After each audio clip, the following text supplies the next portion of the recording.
श्री स्वामी समर्थ. दंडवत आणि प्रणाम. मी रेखा जगदंबे. माझ्या यूट्यूब चॅनलमध्ये मी तुमचं अगदी मनापासून स्वागत करते आणि आजचा दिवस तुमचा शुभ जाऊ अशी महाराजांच्या चरणी प्रार्थना करते आणि आजच्या आपल्या नवीन विषयाला मी सुरुवात करते.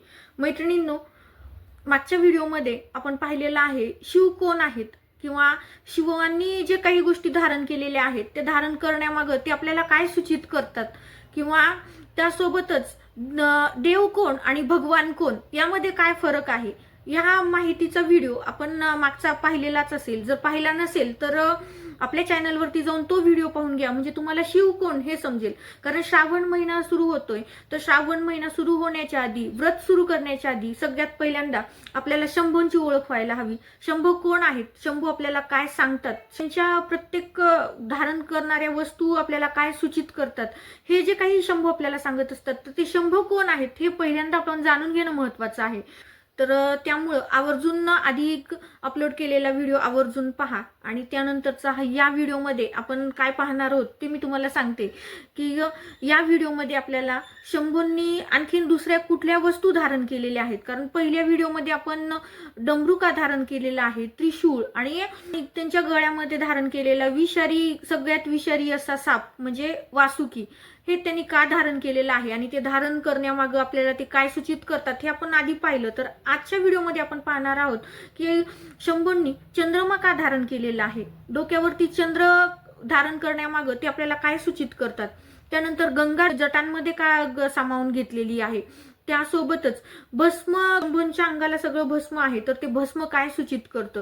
तर आजच्या व्हिडिओमध्ये शंभूंनी या धारण केलेल्या वस्तूंची माहिती आणि ते आपल्याला काय सूचित करतात याबद्दल आपण जाणून घेणार आहोत. तर व्हिडिओ स्किप न करता पहा. तर चला मैत्रिणींनो, आता आपण पाहूयात शंभूंनी चंद्रमा का धारण केलेला आहे. कारण मी आधीच्या व्हिडिओत सांगितलंय की शंभू हे सत्य आहेत, म्हणजे सत्यम शिवम सुंदरम आपण असं म्हणतो. तर सगळं काही नाश होणार आहे परंतु फक्त शंभू राहणार आहेत. शंभू आदी आहेत, अनंत आहेत.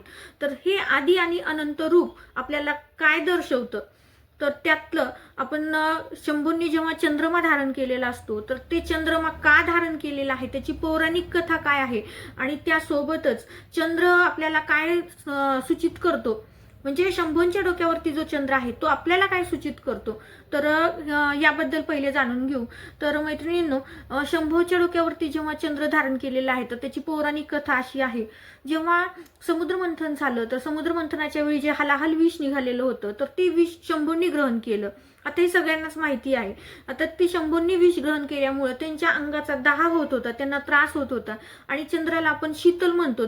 तर मग ती शीतलता, चंद्राची शीतलता शंभूमध्ये उतरावी आणि जेणेकरून त्यांचा जो विष घेतलेला जो दाह आहे तो दाह कमी होईल म्हणून तो शंभूंनी डोक्यावरती धारण केलेला आहे, अशी एक पौराणिक कथा आहे. परंतु शंभूच्या डोक्यावरती जो चंद्र आहे तो आपल्याला काय सूचित करतो, शंभू त्यातून आपल्याला काय मार्ग दाखवण्याचा प्रयत्न करतात तर ते पाहूयात. तर चंद्र हा पौर्णिमेपासून अमावस्येपर्यंत कलेकलेनी कमी कमी होत जातो आणि अमावस्येपासून पौर्णिमेपर्यंत कलेकलेनी वाढत जातो. आपण चंद्रांच्या कला हा म्हणजे अभ्यासामध्ये सुद्धा अभ्यासलेला आहे. आपण चंद्राच्या कला असं म्हणतो, म्हणजे अमावस्येपासून पौर्णिमेपर्यंत वाढत जाणं आणि पौर्णिमेपासून अमावस्येपर्यंत पुन्हा कमी होत जाणं, ह्या सगळ्या गोष्टी शंभूंच्या ठायी आहेत, शंभूंच्या अंगी आहेत. म्हणजे काय, कुठलीही गोष्ट ही जशी सृजनशील असते त्याच पद्धतीनं ती विनाशकारी सुद्धा असते. कुठलीही या गोष्टीची एक निर्मिती होते त्याच पद्धतीनं तिचा नाश सुद्धा होतो. मग शंभू आपल्याला तेच सांगतात की ज्या पद्धतीनं म्हणजे आपलं आयुष्य आहे हे एक दिवस, आज जसं जन्माला आलेलं बाळ गर्भात वाढतं आणि बाहेर आल्यानंतर हळूहळू कलेकलेनी वाढत जातं, पण एक दिवस त्याला मृत्यू सुद्धा शाश्वत आहे.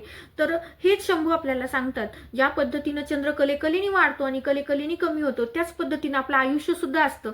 कारण आपण गर्भावस्थेतून बालावस्थेत होतो, बालावस्थेतून कुमारावस्था, तरुणावस्था, वृद्धावस्था, या सगळ्या जेव्हा अवस्था होतात त्यानंतर परत ते मृत्यूशय्येपर्यंत जातं. तर आपण असं म्हणतो की म्हातारपण हे बालपण म्हटलं जातं.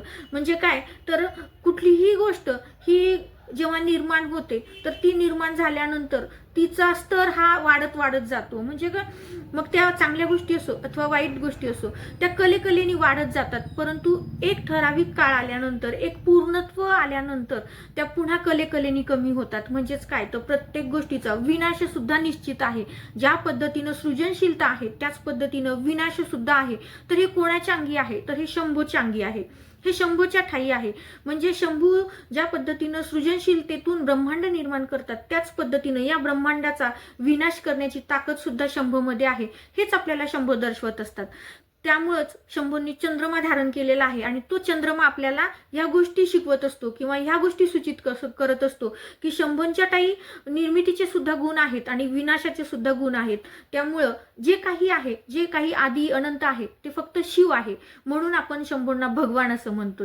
तर आता भगवान आणि देव यामध्ये काय फरक आहे हे मागच्या व्हिडिओमध्ये आपण पाहिलेलं आहे, आता वेगळं सांगण्याची गरज नाही. आता दुसरं प्रतीक म्हणजे गंगा. आता गंगा ही शंभूंनी जटेमध्ये धारण केलेली आहे. ह्याची सुद्धा एक पौराणिक कथा आहे आणि ह्याचं सुद्धा एक आध्यात्मिक महत्व, म्हणजे आपल्याला शंभू काय दर्शवतात हे सुद्धा आपल्याला जाणून घ्यायचंय. चंद्र जेव्हा धारण करतो तर चंद्र सृजनशीलता जरी झालेली असली तरी सुद्धा ती कलेकलेने वाढते आणि कलेकलेने तिचा ऱ्हास होतो. हे चंद्राच्या माध्यमातून सांगितलं. तर आता गंगेच्या माध्यमातून आपल्याला शंभू म्हणतात की गंगा म्हणजे काय, एक ज्ञानाचं प्रतीक आहे. आपण म्हणतो की अंगणात ज्ञानगंगा आली तर आपण हात धुतले पाहिजे असं म्हणतो. म्हणजेच काय, शंभू हे एक ज्ञानाचा सागर आहे. शंभूमध्ये ज्ञान खूप एकवटलेलं आहे. त्या ज्ञानासोबतच अंधकार सुद्धा तेवढाच दाटलेला आहे. म्हणजे शंभू जे ज्ञानाचे प्रतीक म्हणून ओळखले जातात त्याच पद्धतीनं शंभू हे अंधकार किंवा काहीच नाही, शून्य असणं हे सुद्धा शंभू आपल्याला सूचित करत असतात. तर यामागची पौराणिक कथा अशी, भगीरथ नावाचा एक राजा होता. त्याच्या पूर्वजांना मोक्षप्राप्ती व्हावी अशी त्याची मनोमन इच्छा होती. मग आता मोक्षप्राप्ती कधी होते, जेव्हा आपण गंगेत त्यांची हाडं विसर्जन करतो किंवा रक्षा विसर्जन करतो. मग आता गंगा तर स्वर्गात होती, स्वर्गात जाणं शक्य नव्हतं. त्यावेळेस मग भगीरथाची इच्छा झाली की आपल्या सगळ्या पूर्वजांना मोक्ष प्राप्त झाला पाहिजे. त्यामुळं त्याने म्हणजे खूप प्रयत्न करून ब्रह्माची खूप तपश्चर्या केली आणि त्या तपश्चर्येच्या वरामध्ये त्यांनी गंगेला स्वर्गातून पृथ्वीवर येण्याची विनंती केली आणि त्या तपश्चर्येमुळे प्रसन्न होऊन त्यांना त्या भगीरथ राजाला वर भेटला आणि पृथ्वीवरती गंगा आली. तर मग आता गंगा जेव्हा स्वर्गातून पृथ्वीवर येत होती त्यावेळेस तिचा प्रवाह खूप होता. ते सगळ्यांच्या लक्षात आलं की गंगा जर स्वर्गातून पृथ्वीवरती आली तर सगळी पृथ्वी नष्ट होते. मग त्यामुळं ती सगळी पृथ्वी नष्ट न करता गंगेला तर पृथ्वीवर यायचं होतं, कारण भगीरथ राजाच्या पूर्वजांचं मोक्षप्राप्तीचं काम तिला पूर्ण करायचं होतं. मग पृथ्वीवर यायचं कसं हा प्रश्न पडला. तर त्यावेळेस भगवान शंभूंनी तिला जटेमध्ये धारण केलं आणि जटेमध्ये धारण करून एका संत प्रवाहामध्ये तिला पृथ्वीवरती पाठवलं, पृथ्वीवरती सोडलं की जेणेकरून त्या संत प्रवाहामुळे पृथ्वीला काहीही इजा होणार नाही, त्रास होणार नाही. या गोष्टींची काळजी शंभूंनी घेतलेली आहे. म्हणजे काय, ज्ञानरूपी गंगा ही जटेमध्ये, बुद्धीचं स्वरूप असलेल्या जटेमध्ये शंभूंनी ती धारण केलेली आहे. म्हणजेच आपल्याला ते काय सूचित करतं की शंभू हे ज्ञानाचे सागर आहेत आणि ते संथ गतीनं पृथ्वीवरती गंगेला पाठवलेलं आहे. परंतु त्यांच्या जटेमध्ये अथांग ज्ञान आहे आणि हे ज्ञान म्हणजे ज्ञान कधी निर्माण होतं, जिथं अंधकार असतो. कारण एखादं भांडं जर ज्ञानाने भरलेलं असेल आणि आपल्याला त्यात परत ज्ञान ओतायचं असेल तर भरलेल्या भांड्यामध्ये आपण किती ज्ञान ओतणार आहोत. कारण आपण असं म्हणतो जे नॉलेज आपल्याला आहे, जे ज्ञान आपल्याला आहे तेच आपण जर परत परत ऐकत असाल तर अशा वेळेस आपल्याला नवीन काहीच कळणार नाही. जे आहे ते तेवढंच आपल्याला कळणार आहे, कारण दुसरं ज्ञान टाकण्यासाठी आपल्याकडे जागा किंवा नाही तर आपण ते ज्ञान ग्रहण कसं करणार. त्यामुळं हेच आपल्याला सूचित होतं की भगवान शंकरांच्या ठाई फक्त ज्ञानाची गंगा नाही तर अज्ञान सुद्धा आहे. ज्या ठिकाणी अज्ञान आहे त्याच ठिकाणी आपण ज्ञान पोहोचू शकतो. कारण जे अज्ञानी आहेत त्यांनाच ज्ञान देता येतं. आता अज्ञानी म्हणजे मूर्ख म्हणता येणार नाही. मूर्ख हा प्रकार वेगळा आणि अज्ञान वेगळं. म्हणजे काहीच माहीत नसणं हे अज्ञान आहे आणि माहीत करून घेण्याची इच्छा नसणं म्हणजे ते मूर्खपण आहे. परंतु जेव्हा आपल्याला काहीच माहिती नसतं त्यावेळेस आपल्याला ज्ञान ग्रहण करण्याची लालसा म्हणजे आपल्या मनामध्ये जागृत होते. तर ते जागृत होण्यासाठी म्हणजे कुठलं पण ज्ञान आपण घेण्यासाठी आपल्याकडे अज्ञान असायला हवं, तरच आपण ते ज्ञान स्वीकारू शकतो. त्यामुळं ज्याच्या अंगी ज्ञान पण आहे आणि अज्ञानाचा अंधकार सुद्धा आहे तर ते कोण आहेत? शिव आहेत. हे आपल्याला जाणून घ्यायचंय. शंभूच्या ठाई ज्ञान सुद्धा आहे आणि अज्ञान सुद्धा आहे. म्हणजे ज्ञानरूपी सागर, ज्ञानरूपी गंगा त्यांच्याकडे आहे आणि ती बुद्धी स्वरूपामध्ये म्हणजे जटेच्या स्वरूपामध्ये ती साठवलेलं आहे. तर ते साठवण्यासाठी सुद्धा ते एक अंधकाराचं वातावरण असायला हवं, तरच तिथं ज्ञान सामावलं जातं. तर तो अंधकार सुद्धा त्यांच्या जटेमध्ये आहे, ज्याला आपण जेव्हा विचार करतो किंवा आपल्या ज्ञानाचा विचार करतो तर आपण त्यावेळेस त्या जटेला बुद्धिमत्ता म्हणू शकतो. परंतु शंभूंची जटा आहे ते अंधकारमय जटा आहे. बुद्धी स्वरूप जरी असली तरी सुद्धा ती अंधकारमय आहे, म्हणून त्याच्यामध्ये ते ज्ञान बसलं आणि ते ज्ञान संथ गतीने बाहेर पृथ्वीवरती आलेलं आहे. म्हणजे आपण कितीही ज्ञान घेतलं तरी ते कमीच आहे, कारण अंधकाराची शंभूची जटा ही खूप मोठी आहे. त्याच्यामुळं ते ज्ञान सामावण्याची क्षमता सुद्धा तिथं खूप आहे. म्हणजे ह्या दोन्ही गोष्टी, ज्ञान आणि अज्ञान, ह्या दोन्ही गोष्टी शंभूच्या ठाई आहेत, हेच आपल्याला त्यातून सूचित होतं.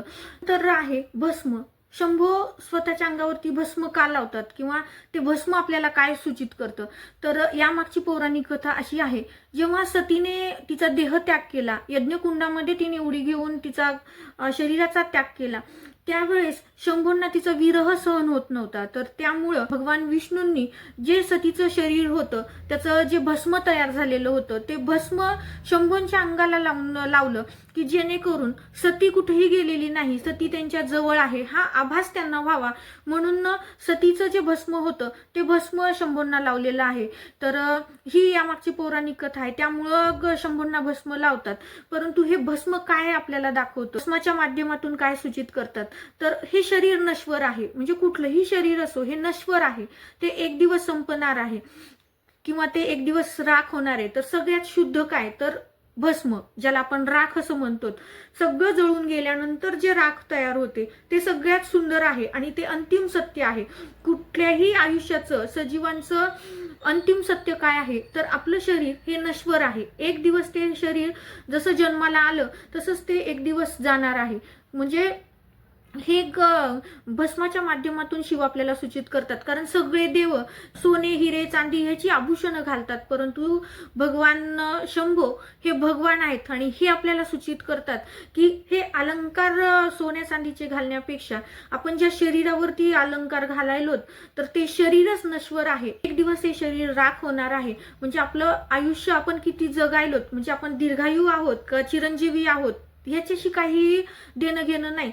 चिरंजीवी आणि दीर्घायू यामध्ये सुद्धा फरक आहे. चिरंजीवी म्हणजे काय, जे 7 चिरंजीवी आहेत त्यामधले 2 अवतार हे भगवान शंकराचे आहेत, जे परशुराम आणि बजरंगबली म्हणतो. तर हे 2 अवतार शंभूंचे आहेत, कारण आपण 10 अवतार, दशावतार हे विष्णूचे पाहिलेले आहेत. पण त्याच पद्धतीनं शंभूचे सुद्धा 19 अवतार आहेत. त्या 19 अवतारापैकी 2 अवतार चिरंजीवीचे, म्हणजे एक परशुराम आणि दुसरा म्हणजे हनुमान, हे 2 अवतार शंभूचे आहेत. तर हे चिरंजीवी आहेत, जे मागच्या युगापासनं या युगापर्यंत आणखीनही जिवंत आहेत असं आपण मानतो किंवा ते आहेत. आपल्याला ग्रंथ सगळं पुराण सांगतात की चिरंजीवी आजही जिवंत आहेत आणि कलियुगाच्या शेवटी ते समोर येणार आहेत. त्याच पद्धतीनं मग आता दीर्घायू म्हणजे काय, तर फक्त आयुष्य जास्त असणं, आणि चिरंजीवी म्हणजे काय, तर चिरकाळ टिकणं. परंतु आपल्याला शंभू भस्म लावून सांगतात की जे भस्म त्यांनी शरीराला लावलेलं आहे तर हे आपलं शरीर नश्वर आहे. सगळ्या गोष्टी या नश्वर असतात. ब्रह्मांडामध्ये जे काही निर्माण झालेलं आहे ते एक दिवस संपणार आहे, ते एक दिवस नाश पावणार आहे. आणि अंतिम सत्य काय आहे, तर राख आहे. सगळ्यात शुद्ध काय आहे, तर राख आहे. कारण सगळं संपून जाईल पण त्यावेळेला फक्त राख शिल्लक राहणार आहे. तर आपल्याला शंभू भस्माच्या माध्यमातून तेच सूचित करतात की ज्या शरीरावरती आपण मोह करतो, ज्या शरीरामुळे आपण अहंकार वाढवतो, तर तो अहंकार, ते शरीर एक दिवस संपणार आहे. त्यामुळे आपण कसलाही अहंकार न बाळगता, कसलेही षडरिपू आपल्यामध्ये न आणता आपल्याला शाश्वत सत्य जे आहे ते स्वीकारायचे. म्हणजेच काय, तर आपण एक दिवस भस्म होणार आहोत आणि भस्म हेच प्रत्येक जीवाचं अंतिम सत्य आहे, हे आपल्याला त्या भस्माच्या माध्यमातून शंभू सांगत असतात. तर आजच्या व्हिडिओमध्ये आपण शंभूंनी धारण केलेल्या 3 वस्तू पाहिल्यात. तर त्यातली पहिली चंद्रमा होती, दुसरं गंगा होती आणि तिसरं भस्म होतं. या 3ही गोष्टी म्हणजे काय सूचित करतात हे आपण आजच्या व्हिडिओमध्ये पाहिलं. तर पुढच्या व्हिडिओमध्ये आपण शंभूंचं नटराज स्वरूपातला अवतार किंवा नटराज स्वरूप कसं तयार झालेलं आहे ते काय आपल्याला दर्शवतं, शंभूंना आणखीन कोणत्या नावानी ओळखल्या जातं, ती नावं का पडलेली आहेत, या माहितीचा व्हिडिओ आपण नेक्स्ट व्हिडिओमध्ये पाहणार आहात. त्याच्यामुळं आपल्या चॅनलवरती नवीन असाल तर चॅनलला सबस्क्राईब करून ठेवा की जेणेकरून पुढची माहिती तुम्हाला मिळेल. आजच्या माहितीतून शंभू काय आहेत, शंभू कोण आहेत हे तुमच्या लक्षात आलेच असेल. दिलेली माहिती साधी सोपीच आहे, पण मला ती तुमच्याशी शेअर करावीशी वाटली. शंभूंचे अस्तित्व हे काय आहे, शंभू तुम्हाला सुद्धा माहिती असावेत, कारण शंभूंचं व्रत करण्यापूर्वी शंभू कोण आहेत, शंभू आपल्याला काय सूचित करतात, म्हणजे हे मला तुम्हाला सांगायचं होतं. म्हणून जर माहिती आवडली असेल तर लाईक करा, शेअर करा. आपल्या चॅनलवरती नवीन असाल तर चॅनलला सबस्क्राईब करा जेणेकरून पुढचे शंभूंच्या माहितीचे व्हिडिओ तुमच्यापर्यंत पोहोचतील.